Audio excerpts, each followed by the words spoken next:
I am Jason, librarian of the Arcane School. Here, within these silent halls, stories and memories are preserved, chronicles are gathered, and knowledge is carefully archived. And I will guide you, step by step, into this world. It was on one of her many journeys that Amalia left Runenthal behind for a while, without losing the thread that bound her to the place that had become her home. The world beyond the valleys had grown restless. It was around the year 1550, an era in which magic was feared, hunted, or exploited across the entire world. Witches and magical beings lived in hiding, if they were still living freely at all. Amalia's path led her far to the east, into the deep, endless forests of what was then Russia. Forests so dense that even the light seemed hesitant to slip between the branches. Amalia knew these woods. She was aware that magical beings and witches still hid here, along with old alliances and forgotten paths. Her journey had not brought her here by chance. She wished to visit those who lived in the shadows and see how they were faring. In an inn that offered more smoke than warmth, Amalia eventually heard a rumor that would not let her go. People spoke of a young mage who was being held captive deep beneath a fortress. She was dominated by a dark magician who fed on her strength and her energy. It was said that he had not imprisoned her to break her, but to slowly drain her. At that time, Tsar Ivan the Terrible ruled over the Grand Principality of Moscow. At his side stood the dark magician, who shared his craft with the ruler, strengthened his influence, and in return was able to indulge his hunger for power. Many witches and mages from the forest were deeply concerned about the young woman. Her name was Tamara Kolodenko, and most described her as a wise and composed sorceress. Yet here, there was no one powerful enough to stand against the dark magician. Amalia did not hesitate for long. She spoke with the elders of the forest, and together they devised a plan, reckless yet carefully thought out. Amalia offered herself as bait. The dark magician, they were certain, would not be able to resist if he learned that a mage with elven blood was staying in the forest. Amalia also knew that he would need Tamara as a medium if he wished to try to control her himself. The magician was said to be cautious, almost cowardly, but it was also said that he could not resist credible rumors coming from supposed allies. And so the rumors were spread.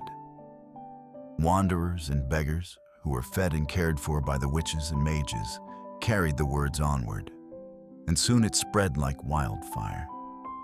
A powerful elven sorceress had been found in the forest, completely weakened, half dead.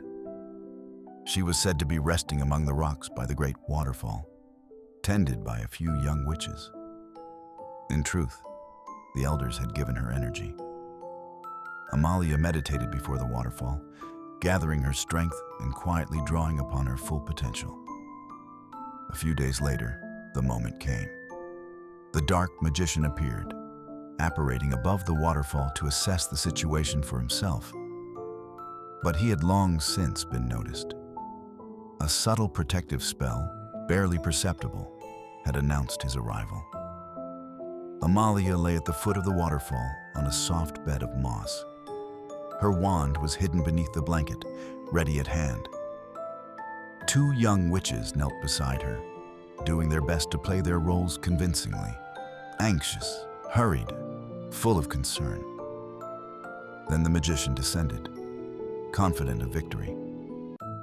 The two witches fled in panic and vanished among the trees. "Well, what do we have here?"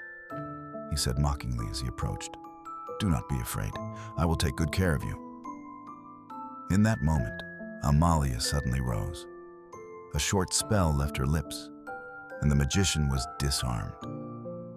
Before he could react, a second spell followed, and from his feet up to his neck, his body turned to stone. The dark magician was trapped, powerless, "Now tell me," Amalia said calmly, "where are you hiding Tamara?" The magician denied it. He claimed to know nothing of a Tamara, but it did not take long for the truth to come to light.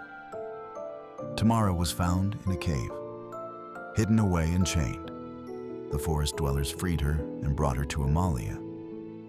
Amalia took her wand and permanently stripped the dark magician of his magical powers. She released the stolen power from his grasp and transferred it back to Tamara, to where it had belonged from the very beginning. Then Amalia turned to the young sorceress and asked calmly, "Now Tamara, what punishment should he receive?" Tamara was silent for a moment. Then she said resolutely, "Set him free. He is now nothing but a bitter old man. The Tsar will have no further interest in him. That is punishment enough." Amalia nodded. "So it shall be." She lifted the petrification. The magician fled as fast as his legs could carry him, driven by fear of the forest dwellers and of the power he had lost forever. Amalia, however, regarded Tamara with a new perspective. She was impressed by her wisdom and her mercy. And so she offered Tamara to come with her to Runenthal. After many conversations and long nights of stories, the decision was made. Some years later, Tamara Kolodenko became the founder of Club Eisquell, named after the ice yacht in Runenthal. And Eisquell stands to this day for clarity, endurance, and inner calm. So my friends, you have now been given a small glimpse into a very special world. I shall return to my books and prepare another story for you. We shall see what I uncover. Until then,